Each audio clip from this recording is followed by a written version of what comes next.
عالمی برادری اسرائیلی جارحیت رکوائے، غزہ پر طاقت کے غیر قانونی استعمال کو روکا جائے۔ Army chief general Syed Asim Munir کا مطالبہ۔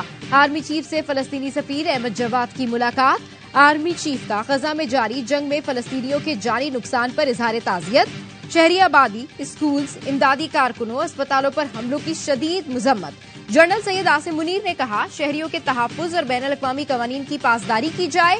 اس جنگ کو دہشت گردی کے ساتھ جوڑنا نادانی ہوگی۔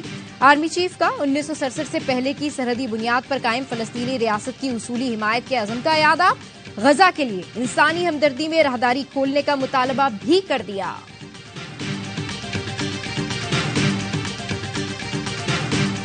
اسرائیل کی مسلسل بمباری، غزہ میں زندگی کا ہر لمحہ بھاری۔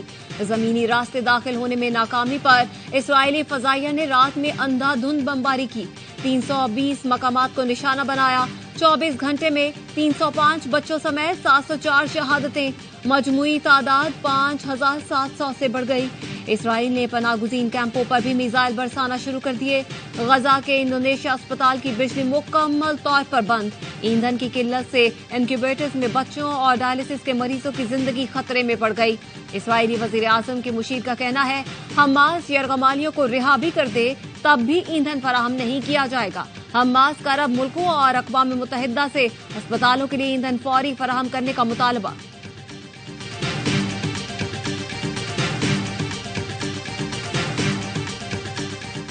رفح کراسنگ پر اسرائیلی جارحیت غزہ جانے والے امدادی سامان کے 40 ٹرکوں کا قافلہ پھنس گیا۔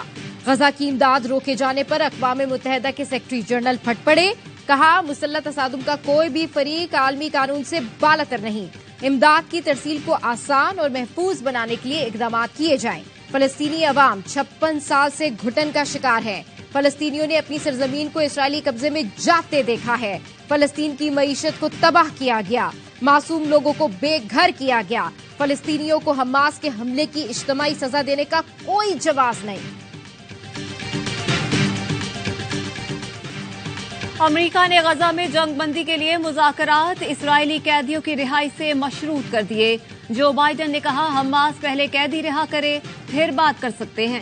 حماس کا اسرائیل پر حملے کا مقصد اسرائیل اور سعودی عرب کے تعلقات میں خلل ڈالنا تھا۔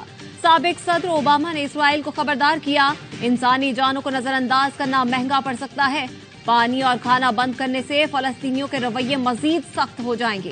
محاصرے سے اسرائیل کو حاصل بین الاقوامی حمایت بھی کمزور پڑ جائے گی۔ فرانسیسی صدر تل ابیب پہنچ گئے۔ اسرائیلی ہم منصب سے ملاقات میں کہا، جنگ میں اسرائیل اکیلا نہیں۔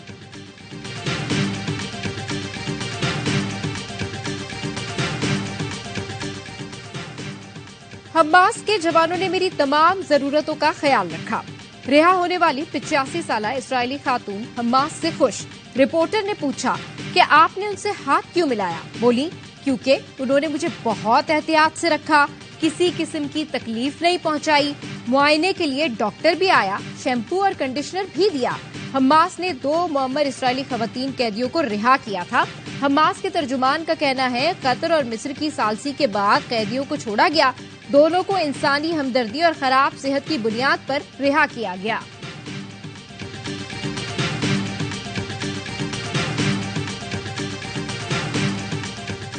مغرب کی خاموشی غزہ میں انسانی صورتحال کو مزید خراب کر رہی ہے۔